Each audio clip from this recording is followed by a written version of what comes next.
20 শতকের গোড়ার দিকে ঢাকায় গড়ে উঠেছিল অনন্য স্থাপত্য শৈলীর কিছু স্থাপনা বা প্রাসাদ। তেমনই এক ঐতিহাসিক স্থাপনা পুরান ঢাকার কেএম দাস লেনের ঐতিহাসিক রোজ গার্ডেন। ইটকাঠ পাথরের এই অট্টালিকা শুধু এক জমিদার বাড়ি নয়, বরং ইতিহাসের এক নীরব সাক্ষী।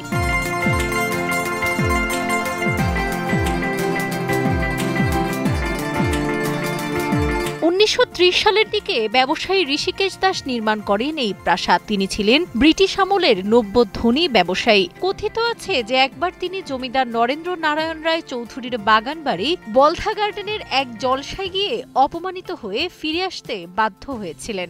এরপরই তিনি রোজ গার্ডেন প্যালেস তৈরির সিদ্ধান্ত নেন। বিরল জাতের শত শত গোলাপের বাগান থাকার কারণে এর নামকরণ করা হয়েছিল রোজ গার্ডেন।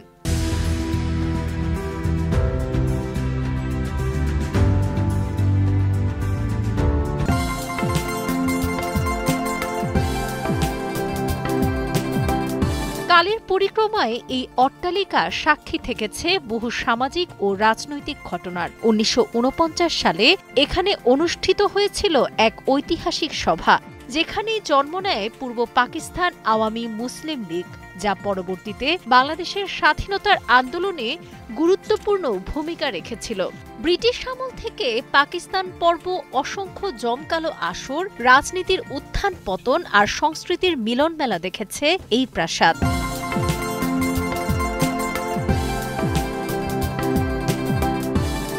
সময়ের সাথে সাথে হারিয়ে যেতে থাকে এই প্রাসাদের জৌলুস। এক সময় ব্যক্তি মালিকানাধীন হয়ে পড়ে জরাজীর্ণ অবস্থায়। দীর্ঘদিন অবহেলার পর 2018 সালে বাংলাদেশ সরকার 22 বিঘা জমির উপর স্থাপিত এই ঐতিহাসিক স্থাপত্যটি অধিগ্রহণ করে। সংস্কারের পর এবছর 30 জুলাই থেকে দর্শকদের জন্য উন্মুক্ত করা হয়েছে রোজ গার্ডেন।